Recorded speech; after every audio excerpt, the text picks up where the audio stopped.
তো ছাত্রদের দাবি তো যৌক্তিক যে আমরা পড়াশোনা করে মেধা যাচাই উত্তীর্ণ হওয়ার পর বাপদাদার দোহাই দিয়ে অন্যরা চাকরি পাবে, এটা তো হইতে পারে না। এটা তো 24 ঘন্টা না, 1 ঘন্টায় সমাধানের বিষয়। যদি এইভাবে সহিংসতা চলতে থাকে, বাড়তে থাকে, আমি নির্বাচনের আগে আমার রাজনৈতিক বক্তব্যে বলেছিলাম বাংলাদেশে সিভিল ওয়ার হবে, গৃহযুদ্ধ হবে, বলছিলাম না?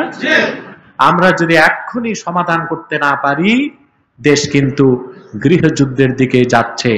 আল্লাহ সেই অভিশাপ থেকে আমাদেরকে রক্ষা করুন, বলুন আল্লাহুম্মা আমিন।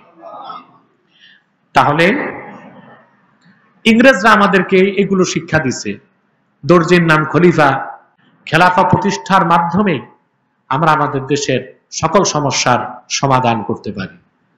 খেলাফা প্রতিষ্ঠা না করে এই গণতন্ত্রের পিছনে যত দৌড়াবো, কেউ সমাজতন্ত্র, কেউ রাজতন্ত্র, কেউ গণতন্ত্র, কেউ আবার ধর্মনিরপেক্ষতা, কেউ জাতীয়তাবাদ, সবাইকে তো এই দেশের লোক দেখছে 53-54 বছরে, ঠিক না? আপনারা কতটুকু নিরাপদ থেকেছেন আপনারাই দেখেছেন। এখন আমাদের মুক্তির পথ একটাই, খেলাফতের ভিত্তিতে আহকামে শারঈয়া, ইমারাতে ইসলামিয়া প্রতিষ্ঠা করা। সেখানে ছাত্রদের অধিকার সংরক্ষিত হবে, কৃষক তার অধিকার পাবে, ব্যবসায়ী নিরাপদে ব্যবসা করতে পারবে, ঠিক কিনা? ইসলামী শরিয়া আইনি মানুষকে নিরাপত্তা দেয়, পরকালে মুক্তির গ্যারান্টি দেয় ইসলামী শরিয়া। ইসলামী শরিয়া পৃথিবীতে মানুষকে নিরাপত্তা দেয়। পৃথিবীর সবচেয়ে সিকিউরড কান্ট্রি আমেরিকা, ওখানে অল্পের জন্য ট্রাম্প বেঁচে গেছে। তার কানের পাশ দিয়া, কান ঘষা দিয়া বুলেট গেছে। আমি চাই পাগলাটা বাঁচুক, আরেকবার আমেরিকায় প্রেসিডেন্ট হোক। বাইডেন জিতার পর আমি বলছিলাম, কেন এই পাগলাটা যদি আরেকবার আসে, আমেরিকা তো ধ্বংসের পথে, ধ্বংসটা আরেকটু ত্বরান্বিত হবে। এজন্য আমি চাই পাগলাটা আরেকবার আসুক। আমেরিকার পতন ঘন্টা আমি শুনেছি 15 বছর আগ থেকে, আপনারা এখন শুনতেছেন। বেঁচে থাকতেই যুক্তরাষ্ট্রের ধ্বংস আপনারা দেখে যাবেন ইনশাআল্লাহ। কারণ ব্রিটিশদের পর ইসলাম ও মুসলমানের বিপক্ষে সবচেয়ে নিকৃষ্ট তাগুতি শক্তি হচ্ছে আমেরিকা। আজকে ফিলিস্তিনে প্রায় 40,000 মুসলমান 38,000-এর বেশি জীবন দিয়েছে, ঠিক না? কিন্তু এই যে নেতানিয়াহু, শয়তান ওরে দেখলে হাসে। ওকে সম্পূর্ণ রাজনৈতিক অর্থনৈতিক সহযোগিতা করে যাচ্ছে আমেরিকা, ব্রিটেন, ঠিক না? পশ্চিমারা। আল্লাহ কিন্তু পশ্চিমাদেরকে ছেড়ে দেন নাই।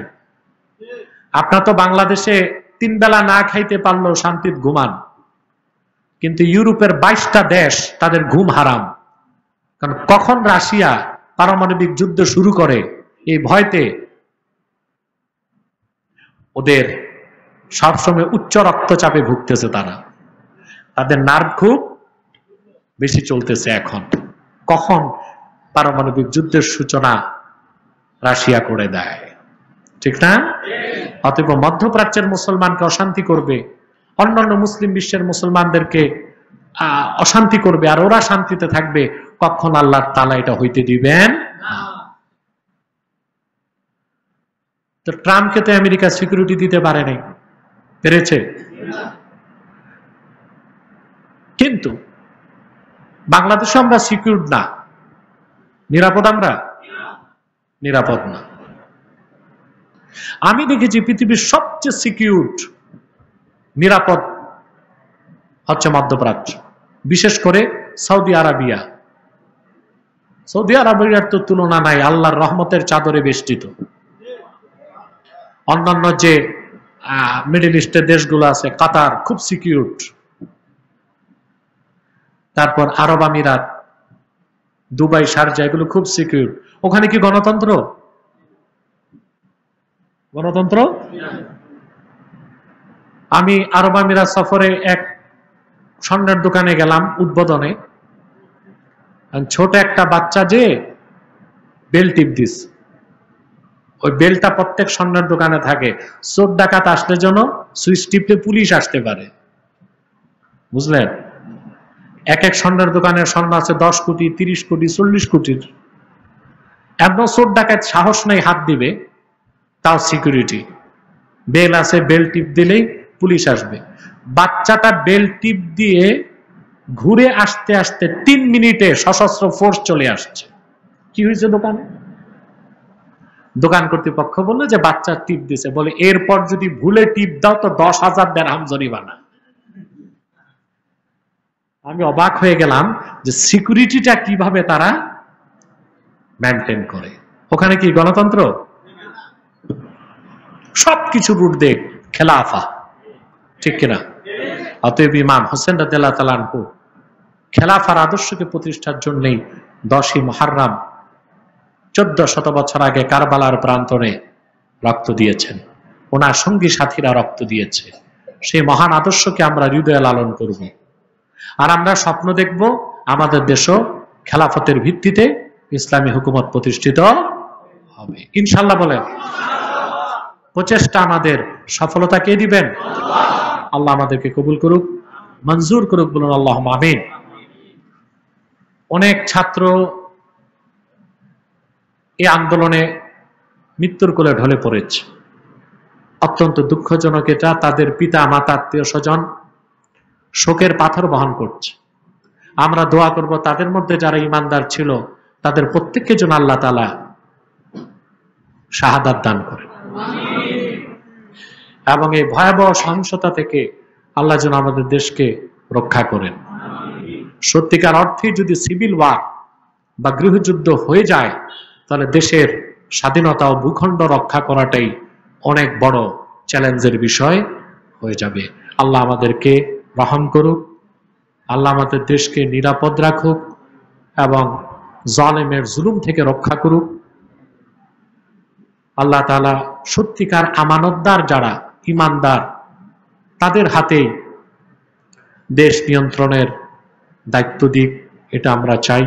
আল্লাহ আমাদেরকে কবুল করুক, মঞ্জুর করুক। আসুন আপনারা যারা এসেছেন, ঘন্টার পর ঘন্টা কষ্ট করে বসে আছেন, আমার এটা হাক্কুল ইয়াকিন ইখলাসের সাথে ইমাম হোসেনের ভালোবাসা হৃদয়ে নিয়ে যারা এসেছি, ইমামে হোসেন রাদিয়াল্লাহু তাআলা আনহুর তাওয়াজ্জু ফয়েজ থেকে আল্লাহ আমাদের কাউকে বঞ্চিত করবেন না। إنا عرضنا الأمانة على السماوات والأرض والجبال فأبين أن يحملنها وأشفقن منها وحملها الإنسان إنه كان ظلوما جهولا صدق الله العظيم وصدق رسوله النبي الكريم ونحن على ذلك من الشاهدين والشاكرين والحمد لله رب العالمين إن الله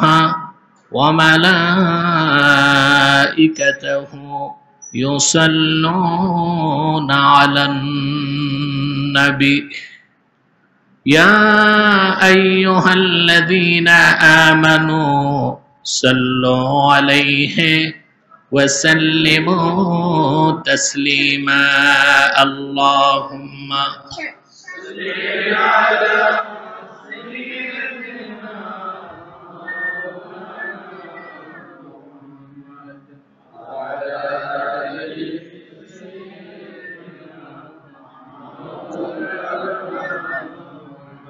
मेरा दिल तड़प रहा है मेरा जल रहा है सीना ये दवा वही मिलेगी मुझे ले चलो मदीना अल्लाह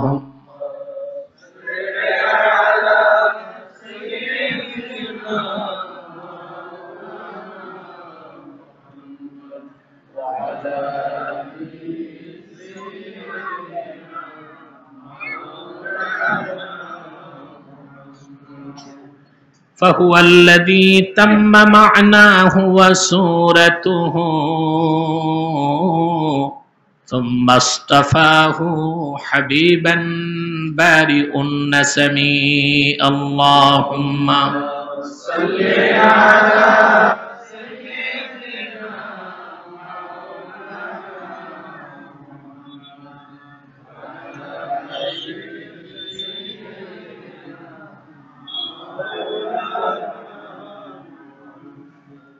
لكل نبي في الأنام فزيلة وجملتها مجموعة بمحمد اللهم صل على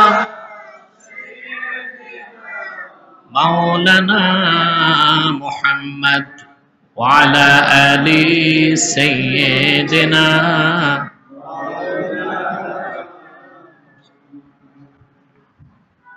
محمد رسول الله صلى الله عليه وسلم ختم الله به النبوة وحكم أن لا نبي بعده بلغ العلا بكماله حسنت جميع خصاله صلوا عليه শুহাদায়ে কারবালা স্মরণে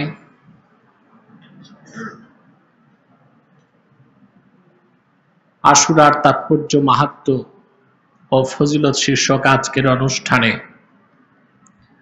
উপস্থিত দিনদার ইমানদার মুসলমান ভাই ও বন্ধুগণ, আল্লাহ তাআলার সীমাহীন শুকরিয়া যে তিনি আজকে শুহাদায়ে কারবালার স্মরণে মুহররমুল হারাম মর্যাদাপূর্ণ এই মাসের 10 তারিখে আমাদেরকে এখানে আসার বসার তৌফিক এনায়েত করেছেন। সেজন্য আমরা সকলে একবার বলি আলহামদুলিল্লাহ। অগণিত অসংখ্য দরুদ ও সালাম আল্লাহর সৃষ্টির প্রধান আকর্ষণ, বিশ্বসভার সভাপতি, সকল নবী রাসূলগণের মাথার তাজ, শামসুল হিদায়াত, বদরুদ্দুজা, সৈয়দুস সাকালাইন, ইমামুল মুরসালিন, খাতামুন নবিয়্যিন আল মুরসালিন, আফতাবে নবুয়ত, শাহনশাহে রিসালত, সরকারে দো জাহাঁ, সুলতানুল মদিনা, নবিয়ুল আম্বিয়া, হুজুরে আকরম, নূরে মুজাসসাম, নূরুন আলা নূর, সৈয়দিনা হাবিবিনা শফিঈনা মাওলানা মুহাম্মদ সাল্লাল্লাহু আলাইহি ওয়াসাল্লামের উপর আল্লাহ পাক যাকে সর্বশ্রেষ্ঠ সর্বশেষ নবী ও রাসূল হিসেবে প্রেরণ করেছেন আজ থেকে ১৫০০ বছর আগে, যার পরে আজ পর্যন্ত পৃথিবীতে অবশ্যই কোনো প্রকার নবী কিংবা রাসূল অবশ্যই আসে নাই, অবশ্যই এখনো নাই, অবশ্যই কিয়ামত পর্যন্ত আসবে না। সম্মানিত সুধী, 10ই মুহররম আশুরার ফজিলতের ব্যাপারে, নামকরণের ব্যাপারে অনেক কথাই আপনারা শুনেছেন আলহামদুলিল্লাহ। আহলু বাইতি রাসূলিল্লাহ সাল্লাল্লাহু আলাইহি সাল্লামের ফজিলত, মাহাত্ম্য, মর্যাদার কথাও শুনেছেন। শুহাদায়ে কারবালার স্মরণে আজকের এই মহতী মাহফিলে আমি ইমামে হোসেন রাদিয়াল্লাহু তাআলা আনহু শাহাদাতের মাধ্যমে ওনার বুকের তাজা রক্ত আল্লাহ দ্বীনের জন্য উৎসর্গ করে এই পৃথিবীতে কিয়ামত পর্যন্ত যত বিপ্লবী সংগ্রামী সত্যের সৈনিকদের আগমন ঘটবে, তাদেরকে কিসের অনুপ্রেরণা দিয়েছেন সে বিষয়টি আমি আপনাদের সামনে তুলে ধরার চেষ্টা করব ইনশাআল্লাহ।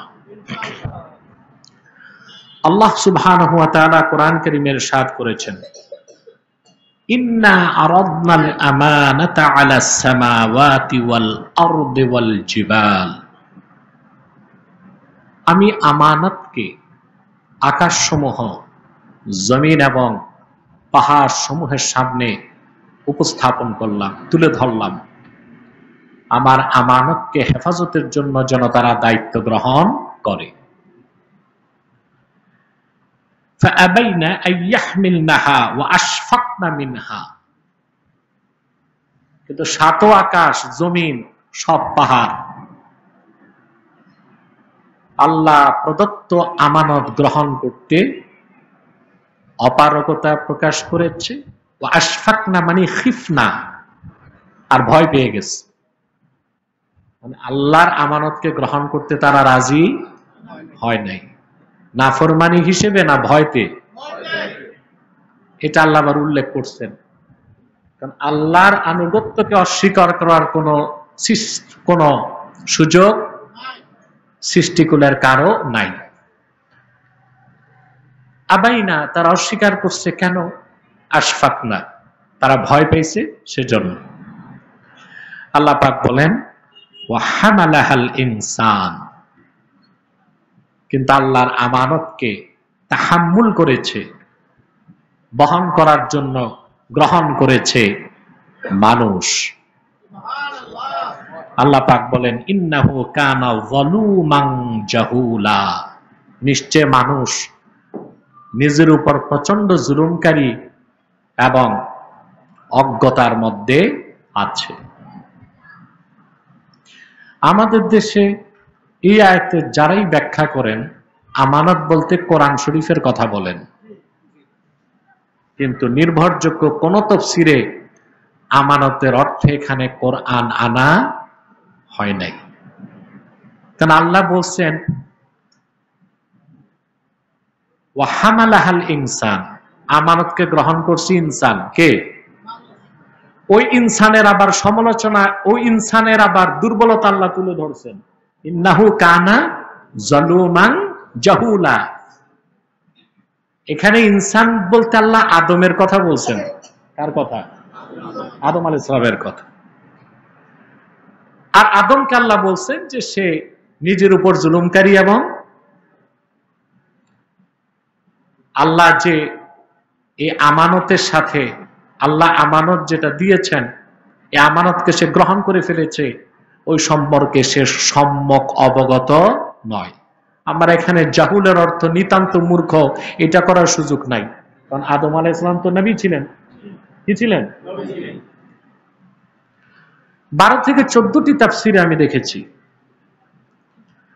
সবাই তাফসীর করছেন। যেমন ইমাম সুয়ুতী রাহমাতুল্লাহ বলেছেন, ইন্না আরাদনাল আমানাতা আস-সালাওয়াত ওয়া গায়রিহা মিম্মা ফি ফি'লিহা মিনাস সাওয়াবি ওয়া তারকিহা মিনাল ইকাব।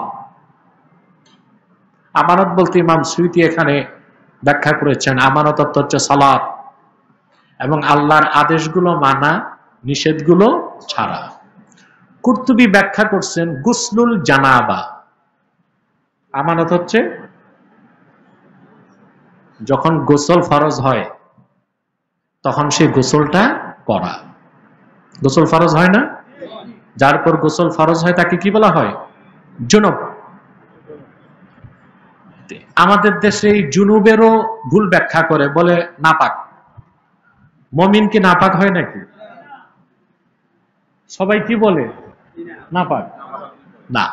আল্লাহ হাবিব সাল্লাল্লাহু আলাইহি ওয়াসাল্লাম ইরশাদ করেছেন, ইন্নাল মুমিনা লা ইয়ানজুস হাইয়ান ওয়ালা মাইয়াতা, আমার উম্মতের মুমিন কখনো নাপাক হয় না, জীবিত থাকলেও পাক, মৃত্যুর পরও পাক। সুবহানাল্লাহ। তাইলে আমরা এটা বলতে পারি না যে আপনি স্ত্রীর কাছে গেলে নাপাক হয়ে যাবেন, আর নাপাক হইতে আল্লাহ তাআলা বিয়ে শাদীকে হুকুম করেন নাই। তো জুনুব মানে আল্লাযী ইয়াজিবু আলাইহি গুসলুল জানাবা, যার উপর গোসল ফরজ হয়। তাও কথা আছে, স্ত্রীর কাছে যাওয়ার সাথে সাথে গোসল ফরজ হবে না এমন ঠেকায় নেই আল্লাহ। নামাজ পড়ার আগে। কখন? নামাজ পড়ার আগে, নতুবা আমাদের জন্য কষ্ট হয়ে যেত না? পৌষ মাস শীতকাল বিয়ে শাদী করার পর দেখা যেত ভাসর রাতের পর পর মাঘ মাসের শীতে উঠে গোসল করতে হইতো না। এই গোসলটা ফরজ কখন? নামাজের সুবহানাল্লাহ, ফজর নামাজের আগে গোসল করলেই চলবে। এর আগে আপনি আযায়ে মাগলুজা, এটা বুঝছেন, এটার বাংলা করার সুযোগ নাই। আছে সুযোগ, গুপ্তাঙ্গগুলো ধৌত করে ওযু করে শুয়ে পড়বেন। ফজরের ওয়াক্ত হবে, ওক্ত হওয়ার সাথে সাথে আপনার উপর গোসল ফরজ। ওক্ত হওয়ার সাথে সাথে ইসলাম আমাদেরকে খুব সহজ বিধান দিয়েছে, না বুঝার কারণে আমরা কঠিন করে ফেলি। তাহলে অনেক মুফাসসির বলেছেন এখানে আমানত অর্থ হচ্ছে ফরজ গোসল, আমানত কেউ বলছেন সালাত। সবগুলো তাফসীর এক করলে দেখা যায় কেউ কেউ বলেছেন খেলাফা, কেউ কেউ বলেছেন আহকামে শারঈয়া। এক কথায় আল্লাহর হুকুম মানা নিষেধ ছাড়া যে ইবাদত, আল্লাহর হুকুম মানানো নিষেধ ছাড়ানো যে খেলাফত, এটাকে আল্লাহ আমানত বলছেন। আর এই দায়িত্বটা আকাশ জমিন কেউ নেয় নাই, হযরত আদম গ্রহণ করছেন। সুবহানাল্লাহ। এটা কে গ্রহণ করছেন?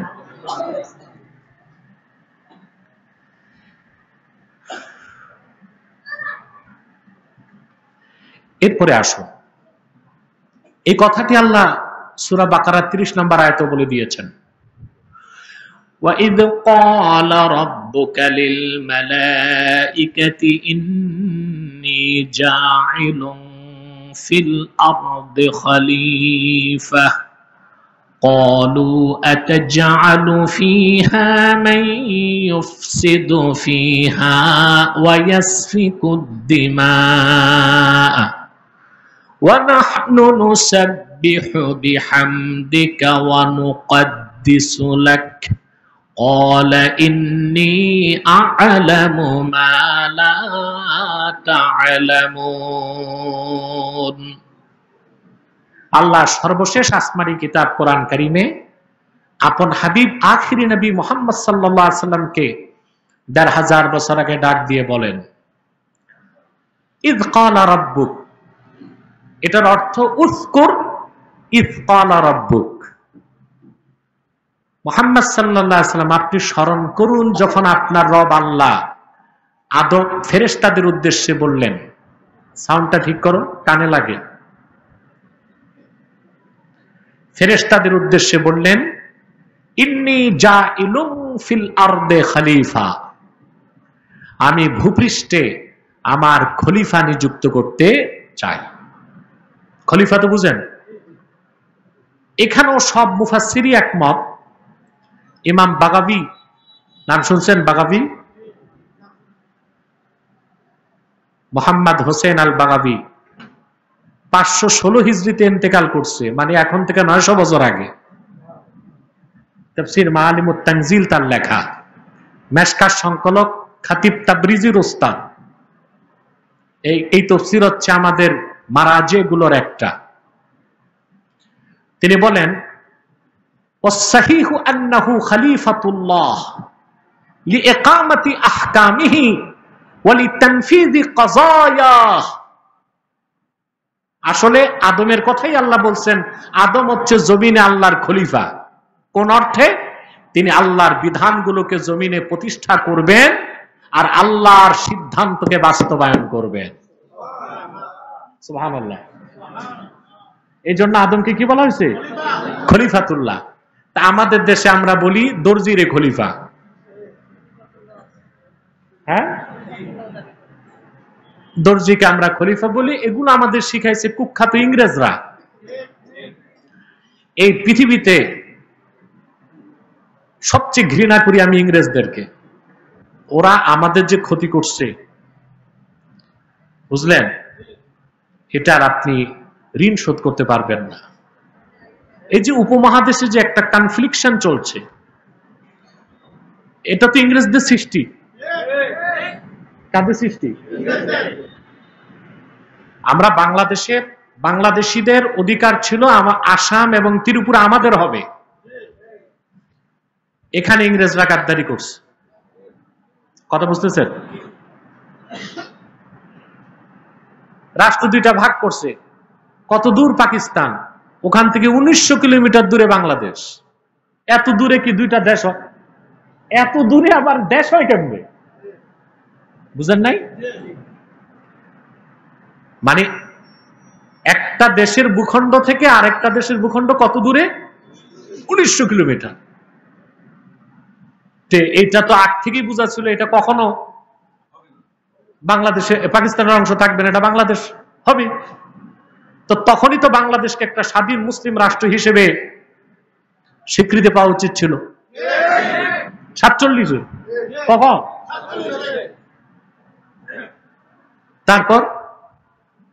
তারপরে দেশের মানুষ 52 সাল দেখলো ভাষা আন্দোলন, তারপর 71-এ দেখলো স্বাধীনতা আন্দোলন, আর 2024-এ দেখতেছে কোটা আন্দোলন। 7টা বাচ্চাই তো বলবো ছাত্র মারা গেছে। এখন 52 সালে মারলো আমাদেরকে, ছাত্রদেরকে মারা হয়েছে। মারছে কারা? পাকিস্তানিরা। 71-এ প্রচুর মা বোনের ইজ্জত নষ্ট করে এদেশের মানুষকে হত্যা করেছে পাক হানাদার বাহিনী। আর এখন একই দেশে সাম্প্রদায়িক বিভক্তি হয়ে গেছে। মুক্তিযোদ্ধার সন্তানরা আর অমুক্তিযোদ্ধার সন্তানরা এক পক্ষ আরেক পক্ষকে মারতেছে। এই সমস্ত অপরাধ, সহিংসতা, খুনরেজি, এগুলো আসলেই পূর্ববর্তীদের ভুল সিদ্ধান্তের কারণে। 47-এর পর যদি এদেশের লোক ভাষা আন্দোলন না করে, কোনো আন্দোলন না করে একটা আন্দোলন করতে, যে বাংলাদেশ কোরআন সুন্নাহর আইনে চলবে, তাহলে এদেশের মানুষকে এত রক্ত ঝরাতে হতো না, বাংলাদেশ বহু আগেই স্বাধীন হতো। ঠিক কিনা? মূল আন্দোলন থেকে দূরে আমরা সরেছিলাম। তার কারণ হচ্ছে ইংরেজরা চলে গেছিল ঠিকই, কিন্তু তারা তাদের বীজ রেখে গেছিল। কি রেখে গেছিল? আপনারা বলতে পারেন জিন্নাহ সাহেব, তারে বলা হয়েছে কায়েদে আজম, মহান নেতা। আর আমি ইতিহাস পড়ে দেখছি জিন্নাহ সাহেব মুসলমানই ছিল না, এ ছিল পার্সি অগ্নিপূজারী। শিয়া যারা ইসমাইলি শিয়াদের অনুসারী, একটা হচ্ছে পার্সি, জরস্টার। এরা এত নিকৃষ্ট যে আপন বোনকে বিয়ে করা তারা জায়েজ মনে করে। এই জন্য জিন্নার সম্পর্ক ছিল তার আপন বোনের সাথে। জিন্না ব্যারিস্টার হয়েছে লন্ডনে। মুসলমানদের মতো শুধু নামটাই ছিল তার, রক্ত মাংসে আকীদা বিশ্বাসে সে ইংরেজদের মতোই বেঈমান ছিল। ঠিক না? তারপরে এভাবে এদেশের মানুষ শুধু রক্তই দিয়ে গেল। বাঙালি 52-তে রক্ত দিল, 71-এ রক্ত দিল, এখন অধিকার আন্দোলনের নামে রক্ত দিচ্ছে। এর চেয়ে জাতি হিসেবে কলঙ্ক, দুঃখ, কষ্ট আমাদের আর কি হতে পারে? তো বোঝা যাচ্ছে আল্লাহর জমিনে, এই ভূখণ্ডে আল্লাহর বিধানকে প্রতিষ্ঠা করতে না পারার কারণেই সব জায়গায় বেইনসাফি। আর যেখানে বেইনসাফি থাকে ওখানেই কেউ অধিকার প্রতিষ্ঠা করতে চায় আর কেউ অধিকার নষ্ট করতে চায়। আর যেখানে ইনসাফ থাকে ওখানে কেউ কারো অধিকার নষ্ট করতে পারে না। আমি আমার আগের বক্তব্য বলেছি, বুখারী শরীফের হাদিস, হযরত সালমান হযরত আবু দারদাকে বলেছেন, ফাতি কুল্লাযী হাক্কিন হাক্কা, প্রত্যেক হকদারকে তার হক বুঝায় দাও। তাহলে ইংরেজরা আমাদেরকে এগুলো শিক্ষা দিছে। দর্জির নাম খলিফা, এরপরে যে বিয়ে পড়ায় এটার নাম দিয়েছে কাজী। চিনছেন না? মাথায় ছাতা, বগলে খাতায় যে বাড়ি বাড়ি দৌড়ায়, এটা ম্যারেজ রেজিস্টার, এটার নাম দিয়েছে কাজী। এগুলো আমরা বলবো না। খলিফাতুল্লাহকে হযরত আদম, সুবহানাল্লাহ বলবেন না? ওয়াসসাহিহু আন্নাহু খলিফাতুল্লাহ লিইকামাতি আহকামিহি ওয়া লিতানফিযি ক্বাযায়াহ। আদম আলাইহিস সালামকে আল্লাহ খেলাফত দিয়েছেন, ওইটাকেই আল্লাহ অন্য জায়গায় আমানত বলেছেন। খেলাফতকে অন্য জায়গায় আল্লাহ কি বলছেন? আমানত বলেছেন। আল্লাহর খলিফার কাজ কি? আল্লাহর জমিনে আল্লাহর হুকুমকে বাস্তবায়ন করা, আল্লাহর জমিনে আল্লাহর সিদ্ধান্তকে বাস্তবায়ন করা, ঠিক কিনা? এখন ওই দায়িত্বটা আদম আলাইহিস সালাম পালন করছেন না? আদম আলাইহিস সালাম চলে গেছেন, খেলাফতের দায়িত্ব নিয়েছেন হযরত শীশ, তার ছেলে, ঠিক কিনা? তিনি চলে গেছেন, খেলাফতের দায়িত্ব নিয়েছেন নূহ, তিনি চলে গেছেন। পূর্বে নবীগণ আসছেন, তারা খেলাফতের দায়িত্ব নিয়েছেন। বনি ইসরায়েলের সকল পয়গম্বর রাজনীতি করে গেছেন। মুসলিম শরীফের হাদিস, আল্লাহ হাবিব সাল্লাল্লাহু আলাইহি ওয়াসাল্লাম ইরশাদ করেছেন, কানা বানু ইসরাঈল তাসুসুহুমুল আম্বিয়া কুল্লামা হালাকা নাবিয়্যুন খালাফাহু নবী ফাইন্নাহু লা নাবিয়্যা বাদি ফাসায়াকুনু খুলাফা। এটা সহিহ মুসলিমের হাদিস। আল্লাহর হাবিব সাল্লাল্লাহু আলাইহি ওয়াসাল্লাম ইরশাদ করেছেন, বনি ইসরায়েলের নবীগণ বনি ইসরায়েলদেরকে রাজনৈতিক নেতৃত্ব দিতেন। তাহলে ইসলামে রাজনীতি আছে না নাই? আছে না নাই? আল্লাহর বিধানকে জমিনে প্রতিষ্ঠার জন্য রাজনীতি করা সুন্নাতুল আম্বিয়া, নবীগণের সুন্নাত, নবীগণের সুন্নাত। তাহলে মুসলমান কখনো বলতে পারেন আমি রাজনীতি করি না, তাকে রাজনীতি করতে হবে। হয় শয়তানের রাজনীতি, নয় খোলাফায়ে রাশিদিনের রাজনীতি। রাজনীতির বাইরে কেউ থাকতে পারে না। পানি ছাড়া যেভাবে মাছ বাঁচতে পারে না, বাতাস ছাড়া মানুষ বাঁচতে পারে না, রাজনীতির বাইরে কোনো মানুষ থাকতে পারে না। আমাদের মাথায় এটা ঢুকাইলো কে? আমরা নন পলিটিক্যাল, অরাজনীতিক। তো যদি অরাজনৈতিক হও তো ভোটার আইডি কার্ড বানাইছো কেন? কথা বলেন। আপনি ভোটার হওয়ার মানে রাজনীতিতে নাম লেখাইছেন, কথা বুঝেন না? বলবেন অরাজনৈতিক, রাজনীতি টাজনীতি আমাদের মধ্যে নাই, তো ভোট দেন কারে? কথা বলেন। তো আপনি বলতেছেন রাজনীতি করি না, দেশের সব পিসাব বলে আমাদের কাছে অরাজনৈতিক অরাজনৈতিক, কিন্তু ওনারা প্রত্যেকে আবার ভোট দিচ্ছে। তো এটা ধোঁকাবাজি না? এখানে একটা, এই যে পীর মাশায়েখদের মধ্যে একটা ভুল জিনিস আছে, তারা বলে যে বাপদাদা তো রাজনীতি করে নাই। হ্যাঁ, কথা ঠিক। এটার খেয়াল করে না, বাপ দাদার জমানা ছিল ইংরেজদের জমানা। আমাদের মাশায়েখ যারা জনপুর এবং ফুরফুরা অন্যান্য সিলসিলার মুরব্বী যারা, তাদের যুগটা ছিল ইংরেজদের যুগ। তখন রাজনীতির তো প্রশ্নই আসে না, মুসলমান হিসেবে টিকে থাকাই তো মুশকিল ছিল। এই জন্য তাদের চেষ্টা ছিল এই খানকার মাধ্যমে নীরবে নিভৃতে বিপ্লব ঘটায়া মানুষকে অন্তত ইসলামের পথে ধরে রাখা। সুবহানাল্লাহ। এই নীরব সংগ্রাম করে ইংরেজ আমলে সাকারামত আলী জনপুর রহমতুল্লাহ কি বিপ্লব সাধন করছে, ওনার হাতে 2 কোটির উপর বেশি লোক মুসলমান হয়েছে। এই জন্য তিনি মজবুরির কারণে রাজনীতিতে অংশগ্রহণ করেন নাই, কিন্তু রাজনীতি করার জন্য একটা জাতি দাঁড় করায় গেছেন।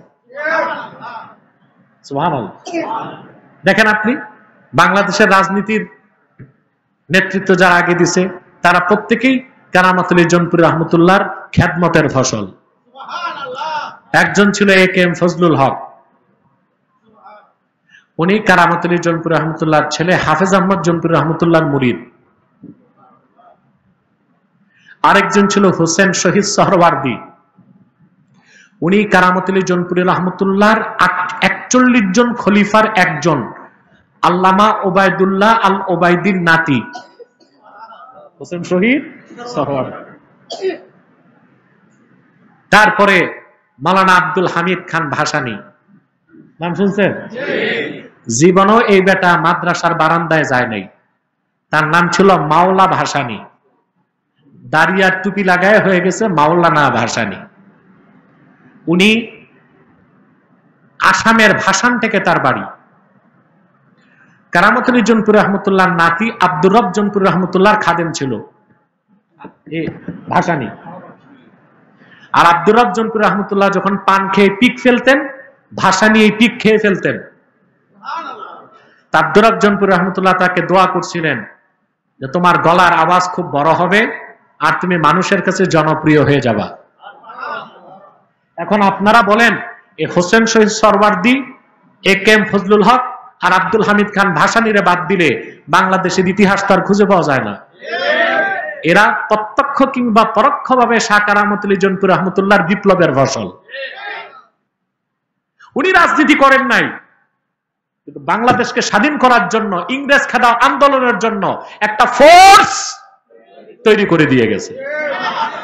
ওনার নীতিতে অনুসরণ করে চলে গেছে ফুরফুরার আবু বকর সিদ্দিক ফুরফুরাবি, ওনার নীতিতে চলে গেছেন পরবর্তীগণ।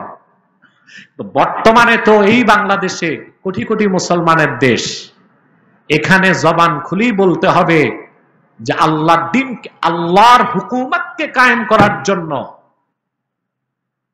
এই দেশে খেলাফতের আদলে ইমারতে ইসলামিয়া প্রতিষ্ঠার জন্য রাজনীতি করা ফরজ, ঠিক কিনা? এখন যদি বলা হয় রাজনীতি করি না, মুরব্বীরা করেন নাই, এখন যদি বলা হয় রাজনীতির সাথে সম্পর্ক নাই, তার মানে হচ্ছে জেনে কিংবা না জেনে আপনি তাগুত ও বেঈমানকে সুযোগ করে দিচ্ছেন। কোন মানুষ রাজনীতির বাইরে থাকতে পারে না।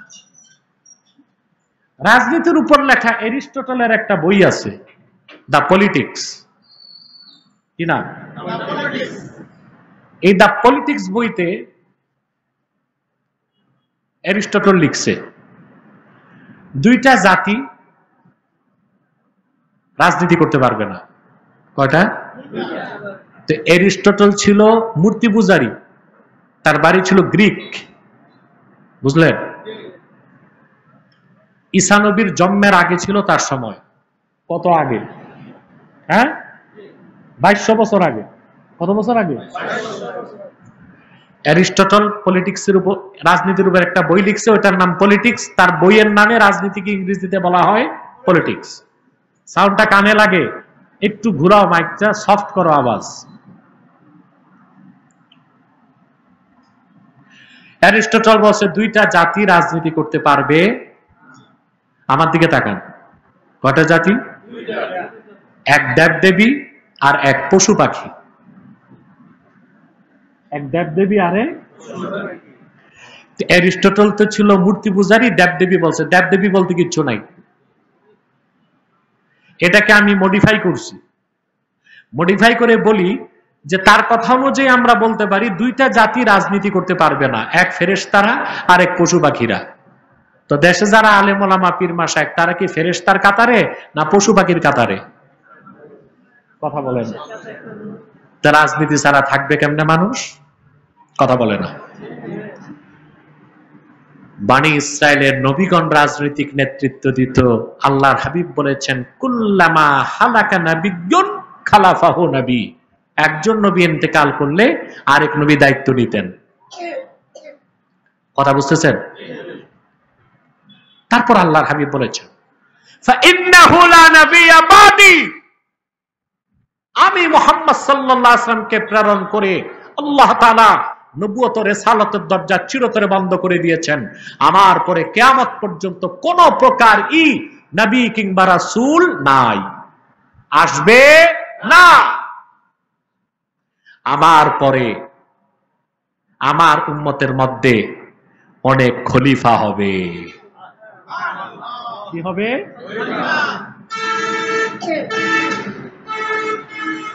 প্রথম খলিফা হলেন আবু বকর সিদ্দিক রাদিয়াল্লাহু তাআলা, তারপর হযরত ওমর, তারপর হযরত উসমান, তারপর হযরতে আলী, তারপরে হযরতে হাসান 6 মাস খলিফা ছিলেন, বৈধ খলিফা। হযরত হাসানের অনুমতিতে হযরত হাসান মেনে নেবার কারণে মুয়াবিয়াকে আমরা খলিফা বলি। হযরত মুয়াবিয়া রাদিয়াল্লাহু তাআলা আনহু হযরত হাসান আর হোসেনকে প্রতি বছর হযরত হাসান এবং হযরত হোসেন দুই ভাই যখন মুয়াবিয়া দাওয়াত দিয়ে নিয়ে গেলেন শামে, দুই ভাইয়ের হাতে 2 লক্ষ দিরহাম হাদিয়া করছে। মুয়াবিয়া বলছে, হাসান এবং হোসেন, এত বেশি হাদিয়া আমার পূর্বে কেউ করে নাই, ভবিষ্যতে মনে হয় কেউ করবে না। হযরত হোসেন বলছেন, মুয়াবিয়া, এত দামি 2 মানুষকেও কেউ হাদিয়া করে নাই, পরে কোনোদিন করতে পারবে না। সুবহানাল্লাহ। হযরত মুয়াবিয়া রাদিয়াল্লাহু তাআলা আনহু ইন্তেকাল করার পরে 61 হিজরিতে কুলাঙ্গার ইয়াজিদ জোর করে ক্ষমতা দখল করলো।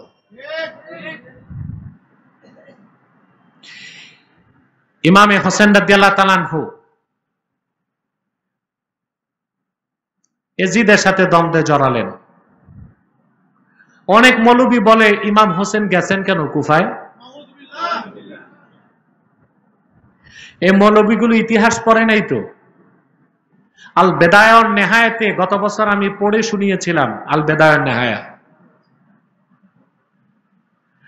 শুধু বসরা, কুফা, ইরাক থেকেই ইমাম হোসেনের কাছে বায়াতের জন্য 40,000 লোক চিঠি পাঠিয়েছিল।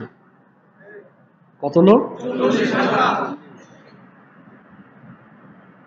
উম্মতের ক্রান্তিকালে ইমামে হোসেন রাদিয়াল্লাহু তাআলা আনহু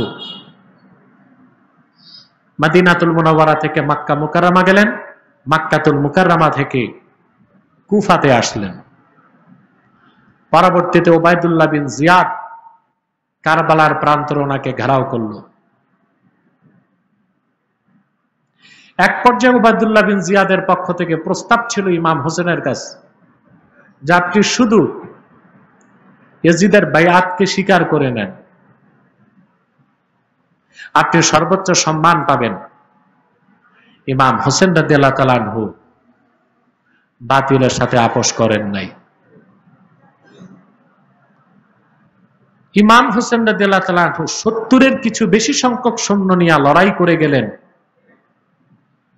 এবং রোজা অবস্থায় ইফতারের সময় শাহাদাত বরণ করে জান্নাতুল ফেরদাউসের মেহমান হয়ে গেলেন। এই ঘটনায় কি আল্লাহ রাসূল কষ্ট পান নাই? আল্লাহ কষ্ট পান নাই?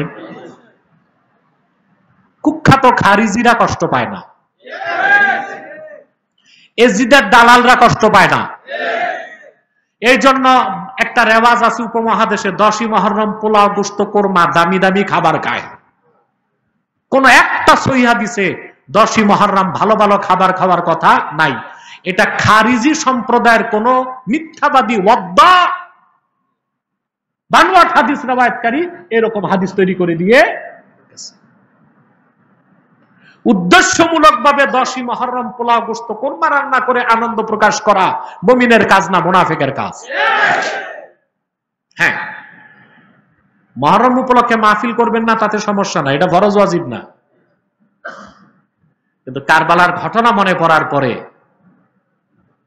ইমাম হোসেনের শাহাদাতের কথা স্মরণ হলে মনে একটুও ব্যথা, কষ্ট, শোক জাগবে না। ওই ব্যক্তি নাপাক অন্তরের ধারক, তার অন্তরে ঈমানের নূর নাই, তার অন্তরে পবিত্রতা নাই। রাসূলুল্লাহ কি কষ্ট পান নাই? একটি হাদিস ইমাম বাইহাকি দালাইলুন নবুওয়াতের 7ম খণ্ডে এনেছেন। হাদিসটি ইমাম তিরমিজি বর্ণনা করছেন।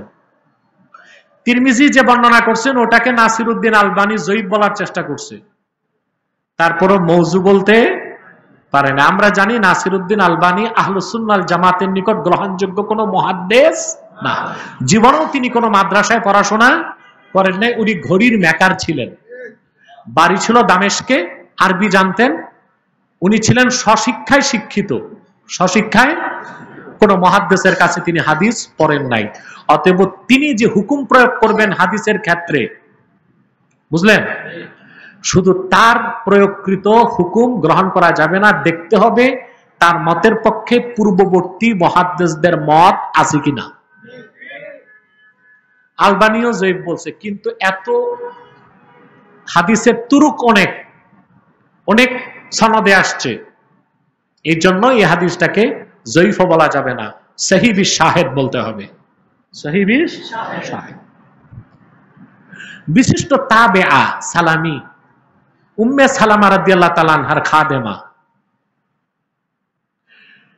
তিনি বলেন, দাখালতু আলা উম্মে সালামা রাদিয়াল্লাহু তাআলা আনহা ওয়া হিয়া তাবকি ফাকুলতু মা ইউবকিকে।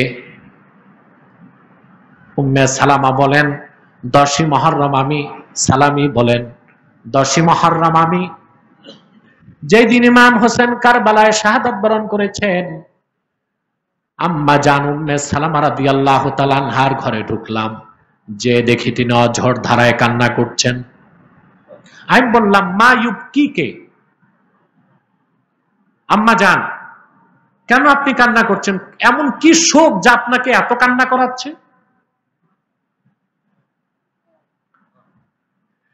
হযরতে উম্মে সালামা বললেন,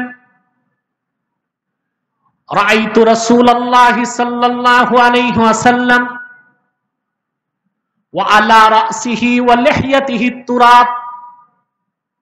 আমি ঘুমিয়েছিলাম, স্বপ্নে আল্লাহর রাসূলকে দেখলাম, দেখি আল্লাহর রাসূলের নূরের মাথায়, নূরের দাড়িতে মাটি লেগে আছে। আমি বললাম, ইয়া রাসূলুল্লাহ, ইয়া হাবিবাল্লাহ, আপনার নূরের মাথা মোবারকে, নূরের দাড়িতে মাটি কেন লেগে আছে? আল্লাহর হাবিব বললেন, উম্মে সালামা তুমি জানো না, শাহিদতু কাতলাল হুসাইনে আনেফা, এই মাত্র আমার নাতি ইমামে হোসেনকে কারবালায় শহীদ করা হয়েছে। আমি মদিনাতুল মুনাওয়ারা থেকে আমার নাতি হোসেনের শাহাদাত দেখেছি। রাসূলুল্লাহ কষ্ট পান নাই? রাসূলুল্লাহ কষ্ট পাইছেন, আল্লাহ কি কষ্ট পান নাই? তাহলে আমরা কষ্ট না পেয়ে মুসলমান থাকি কেমন করে? কিন্তু 10ই মুহররম আসলে, মুহররমের মাস আসলে দুইটা ফেরকা মাথা চারা দেয়, একটা খারিজি আর একটা রাফিজি। খাওয়ারেজ যারা, খাওয়ারেজ তারা বলতে চায় দোষটা ইমাম হোসেনের ছিল, এবং খারিজিরা 12,000 খারিজির 8,000 খারিজিকে হযরত আলী রাদিয়াল্লাহু তাআলা আনহু ইরাকের হারুরা নামক এলাকায় হত্যা করছেন। এরা ইসলাম ও মুসলমানের শত্রু, খারিজিরা, বুঝলেন? আহলে বাইতের প্রতি তাদের ওই জন্য জিদ বেশি ছিল, সেই প্রতিশোধ নিয়েছে তারা কারবালায়। এবং ওবায়দুল্লাহ বিন জিয়াদের সৈন্যবাহিনীর মধ্যে প্রচুর খারিজি ছিল, তারাই ইমাম হোসেনের সাথে বেয়াদবি করেছে। এই খারিজিরা ইয়াজিদকে বাঁচাবার চেষ্টা করে। আরেকটা বাতিল ফেরকা রাফিজি, যাদের প্রচলিত নাম শিয়া, এরা আবার ইমাম হোসেন রাদিয়াল্লাহু তাআলা আনহুর ভক্তি ভালোবাসা দেখায়, ওটা হচ্ছে নেকি, নেকি, অন্তর থেকে না, ধোঁকা দিতে মানুষকে। তারা হযরত মুয়াবিয়া সহ জলিলুল কদর সাহাবীদেরকে শুধু গালিগালাজ করে না, কাফের বলতে চায়।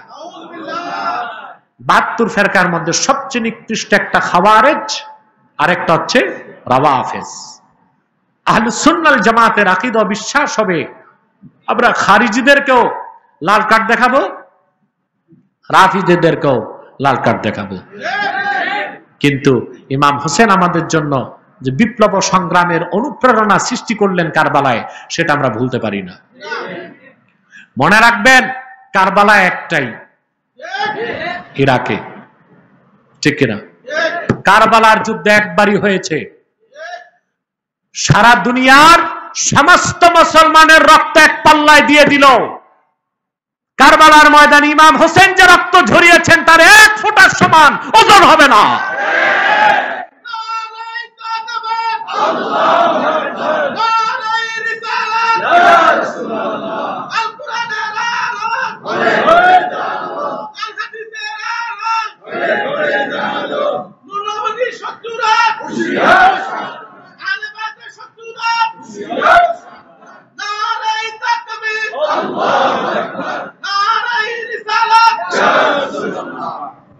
সম্মানিত সুধী, কেউ কেউ কারবালার সেই ট্র্যাজেডির সাথে ইতিহাসের অন্য কোন ট্র্যাজেডিকে মিল করতে, ট্র্যাজেডিকে তুলনা দিতে চায়। বুঝছেন আপনারা? কারবালার সেই ট্র্যাজেডির সাথে নিজেদের এই 1400 বছর পরের কোন তুচ্ছ ট্র্যাজেডিকে তুলনা করতে চায়। এটা আহলে বাইতের শানে চরম বেয়াদবি। আর কিছু নিরেট মূর্খ বক্তাও আছে, রাজনীতিবিদদের অনুসরণে ওই কথাগুলো তারাও বলতে চায়। এই বক্তাগুলো জানে না মানুষ একবার খেপলে, হুসাইনি সৈনিকরা একবার খেপে গেলে পিঠের চামড়াও থাকবে না, পাছার কাপড়ও থাকবে না। চিনছেন তো এই ভণ্ড বক্তাদের? ইমাম হোসেন রাদিয়াল্লাহু তাআলা ওনার শাহাদাত হাদিস শরীফে এসেছে, আব্দুল্লাহ বিন আব্বাস বলেন, আমি স্বপ্নে দেখলাম আল্লাহর হাবিবের কাছে একটা কাচের বোতল, সেই বোতলের মধ্যে তাজা রক্ত। আমি বললাম, ইয়া রাসূলুল্লাহ, এই রক্ত কার? আল্লাহর হাবিব বললেন, ইবনে আব্বাস, হাদা দামুল হুসাইনে ওয়া আসহাবিহি, এ হচ্ছে আমার নাতি হোসেনের রক্ত, তার সঙ্গীদের রক্ত। যেদিন হোসেন শহীদ হয়েছে আর তার সঙ্গীরা শহীদ হয়েছে, সেদিন থেকে এই রক্তগুলো আমার জিম্মায় আছে। সুবহানাল্লাহ। সে কারবালার ট্র্যাজেডির তুলনা আছে? এর জন্য বলছি, বেয়াদব বক্তারা সাবধান হয়ে যাও। একবার মানুষ যদি খেপে যায়, পিঠের চামড়াও থাকবে না, পাছার কাপড়ও থাকবে না। কারবালার ট্র্যাজেডি ওটার তুলনা হতে পারে না। পারে? প্রায় বক্তার একটা কবিতার ছন্দ বলে, ইসলাম জিন্দা হোতা হয় হর কারবালা কি বাত। আমি বলি, এই কথাটাও কোনো বুঝে শুনে বলা কথা না। ইসলাম কি মরে নাকি? কথা বলে না। ইসলাম জিন্দা হওয়ার প্রশ্ন আসবে কেন? ইসলাম তো চিরঞ্জীব। ইসলাম হচ্ছে মুহাম্মদ সাল্লাল্লাহু আলাইহি সাল্লামের চেরাগ। চেরাগে মুহাম্মাদিকে আল্লাহ পরিপূর্ণ করেছেন ১৫০০ বছর আগে। হেফাজতের দায়িত্ব আল্লাহ নিজের হাতে রেখেছেন। ইসলামের মৃত্যু নাই। সেজন্য ইসলাম জিন্দা হতা হয় হর কারবালা কি বাত, এই কথাও যারা বলেন কতটুকু বুঝ জ্ঞান আছে তাদের কাছে আমার প্রশ্ন। আর কারবালা একবারই হয়েছে, ঠিক কিনা? হ্যাঁ, কাফের মুশরিক বেঈমানদের কারণে মুসলিম জনপদ ধ্বংস হয়, ইসলাম না। মুসলমান ক্ষতিগ্রস্ত হয়, ইসলাম না। এই কথাগুলো বুঝতে হবে আপনাদের। যে বাস পাতালে ওয়াজ শুরু করে দিলেই তো হয় না। ফিসফিল এতেকাদ, কোন বক্তার বক্তব্যের কারণে যদি সাধারণ জনগণের আকীদায় ফাসাদ সৃষ্টি হয়, ওই রকম বক্তার ওয়াজ শোনাও হারাম, দাওয়াত করাও হারাম, ওয়াজ করতে দেওয়াও হারাম। যে বাংলাদেশ ইসলামী শরিয়া আইন থাকতো, অবশ্যই একটা মনিটরিং সেল থাকতো, যে স্কলাররা কি বক্তব্য দেয় তা কোরআন সুন্নাহ অনুযায়ী হচ্ছে কিনা। কথা বুঝতে পারছেন? এখন তো বাংলাদেশে সবচেয়ে সস্তা পীর হওয়া আর বক্তা হওয়া। এই জন্য মানুষ খুবই অনিরাপদ বাংলাদেশে। আপনাদের চোখ কানগুলো খোলা রাখতে হবে। তাহলে ইমাম হোসেন রাদিয়াল্লাহু তাআলা আনহু খেলাফা প্রতিষ্ঠার জন্য ইয়াজিদ মুলুকিয়াতকে প্রতিষ্ঠা করেছিল। কি মুলুকিয়াত? কিংডম, রাজতন্ত্র। আর এটার বিরুদ্ধে হযরত ইমাম হোসেন রাদিয়াল্লাহু তাআলা আনহু তিনি খেলাফতের আদর্শকে প্রতিষ্ঠার জন্য লড়াইতে নেমেছিলেন। এটাই 10ই মুহররম হবে আমাদের শিক্ষা, ঠিক না? আমরা একটু সালাত ও সালাম পড়ে দোয়া করব যেন আল্লাহ আমাদের এই মুবারক মুনাজাতকে কবুল করে নেন। সাল্লাল্লাহু আলা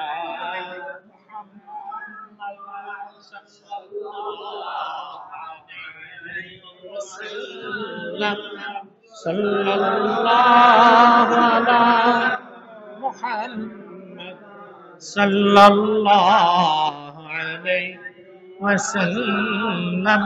ইয়া নবী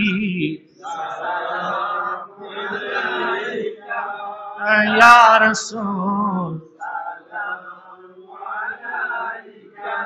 ইয়া হাবিব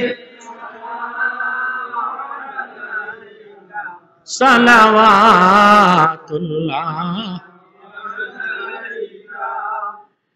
बख्ते का चमके सितारा, हाजिरी का हो इशारा, देख कर रोजा प्यारा, फिर कहे हम खादिम तुम्हारा। या नबी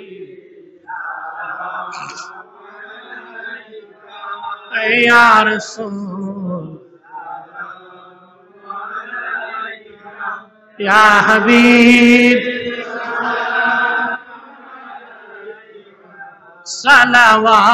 सलावातुल्लाह। या साहिबल जमाली या सैयदल बशर, मिन वजहिकल मुनीर लक़द नव्वरल क़मर। या नबी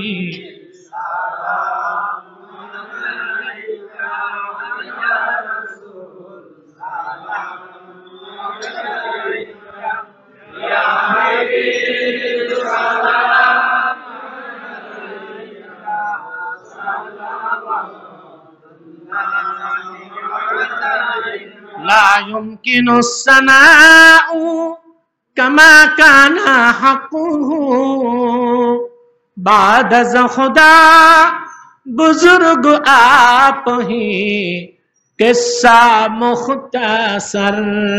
या नबी या रसूल या हबीब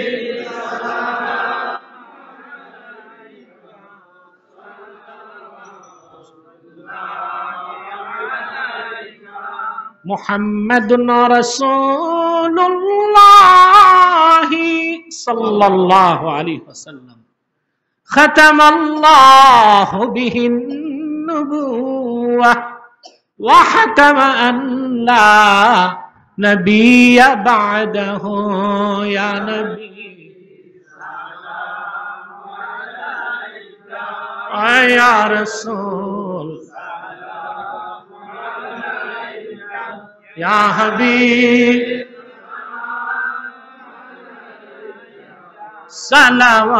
सलावातुल्लाह। बलगल उला बिकमालिही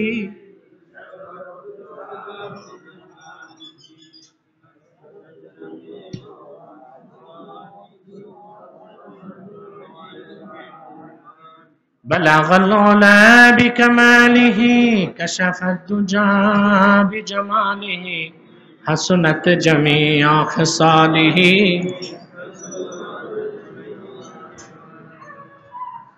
অনেকে দোয়া চেয়েছে। সজীব তার বাবা মরহুম ফখরুল ইসলাম মজনুর জন্য দোয়া চেয়েছেন। আল্লাহ যেন তার মুসিবতগুলো দূর করেন, তার পিতাকে নাজাত দেন এবং তাদের হালাল ব্যবসায় বরকত দেন। আর অনেকে দোয়া চেয়েছে সকলের নেক মাকসাদ যেন আল্লাহ তাআলা পূরণ করেন। যারা উপস্থিত হয়েছেন আল্লাহ সকলের নেক মাকসাদ পূরণ করুক।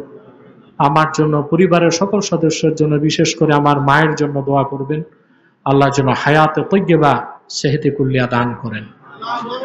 ربنا ظلمنا أنفسنا وإن لم تغفر لنا وترحمنا لنكونن من الخاسرين। আল্লাহ তাআলা 10ই মুহররম শুহাদায়ে কারবালা স্মরণে আয়োজিত এই বরকতপূর্ণ বার্ষিক মাহফিলে যতটুকু নেক আমল করা হয়েছে, দরুদ ও সালাম পড়া হয়েছে, তিলাওয়াতে কোরআন হয়েছে, কোরআন সুন্নাহর বায়ান হয়েছে, কোরআন কারীমের 10 খতম হয়েছে, সবটুকু নেক আমল দয়া করে আল্লাহ তুমি তোমার আখিরি নবী নূর নবীজি আমার মুহাম্মদ সাল্লাল্লাহু আলাইহি ওয়াসাল্লামের জান্নাতুল ফিরদাউস রওজা মুবারকে পৌঁছে দাও। আল্লাহ তোমার আখিরি নবী নূর নবীজি আমার মুহাম্মদ সাল্লাল্লাহু আলাইহি ওয়াসাল্লামের যত সাহাবী ও সাহাবিয়াত ছিলেন ১৫০০ বছর আগে তাদের আরওয়াহ মুবারকে পৌঁছে দাও।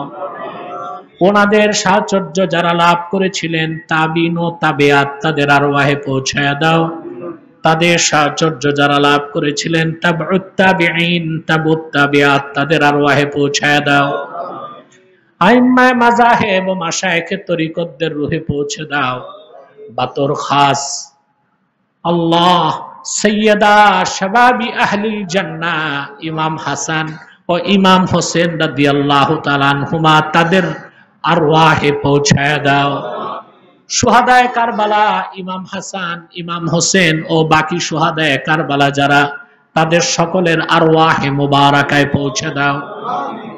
আল্লাহ আইম্মায়ে মাযাহিব ও মাশায়েখে তরিকতদের রুহে পৌঁছায়া দাও। ১৫০০ বছর আগ থেকে আজ পর্যন্ত যত ইমানদার নরনারী ইমানের সাথে বিদায় নিয়েছে তাদের আরওয়াহে পৌঁছায় দাও। আল্লাহ বাতর খাস শেখ আব্দুল কাদের জিলানী, হযরত মঈনুদ্দিন চিশতি, হযরত বাহাউদ্দিন নকশবন্দি, হযরত মুজাদ্দিদ আল-ফিসানি রাহিমাহুমুল্লাহ তাদের আরওয়াহে পৌঁছায় দাও। বাতর খাস হযরত শাহ আব্দুল হক মুহাদ্দিস দেহলভী, হযরত শাহ আব্দুর রহিম মুহাদ্দিস দেহলভী, হযরত শাহ ওলিউল্লাহ মুহাদ্দিস দেহলভী, হযরত শাহ আব্দুল আজিজ মুহাদ্দিস দেহলভী, হযরত সৈয়দ আহমদ শহীদ বেরেলি, হযরত শাহ সুফি কারামত আলী জৌনপুরি তাদের আরওয়াহে পৌঁছায় দাও। হযরত হাফিজ আহমদ জৌনপুরি, হযরত আব্দুর রব জৌনপুরি, হযরত জহুরুদ্দিন আহমদ আব্বাসী, হযরত আব্দুল বাতিন জৌনপুরি তাদের আরওয়াহে পৌঁছায় দাও। আল্লাহ হযরত সিদ্দিক আহমদ আব্বাসী দাদা হুজুর কেবলা, হযরত নিসার আহমদ আব্বাসী আব্বা হুজুর কেবলা সহ মাশায়েখে জৌনপুর যারা দুনিয়া থেকে বিদায় নিয়েছেন এই সিলসিলায়ে আলিয়া কারামাতিয়ার উপর তাদের সবার আরওয়াহে পৌঁছায় দাও।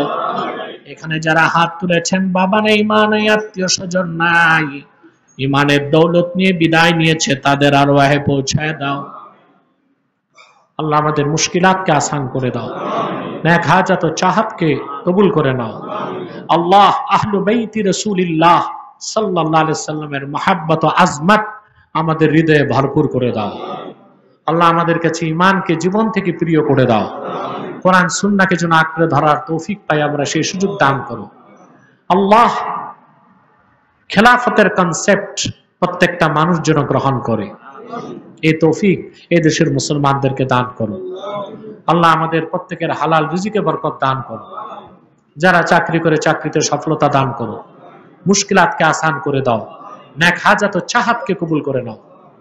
আল্লাহুম্মা ইন্না নাতাওয়াসসালু ইলাইকা বিওয়াসিলাতি হাবিবিকাল মুহতারাম নবিকাল খাতিম সাইয়্যিদিনা ওয়া সাইয়্যিদিল আবরার নবিয়্যিনা ওয়া নবিয়্যিল আমবিয়া মুহাম্মদ ইবনে আব্দুল্লাহ নবিয়্যিল্লাহ রাসূলিল্লাহ সাল্লাল্লাহু আলাইহি ওয়াসাল্লাম الذي أكملت به قصر النبوة وحكمت لا نبي بعده وأعلنت في القرآن بالبرهان أن محمدا صلى الله عليه وسلم خاتم النبيين والمرسلين قبل 1500 سنة وصلى الله تعالى على خير خلقه نبينا محمد نور الله وعلى آله وأصحابه أجمعين برحمتك يا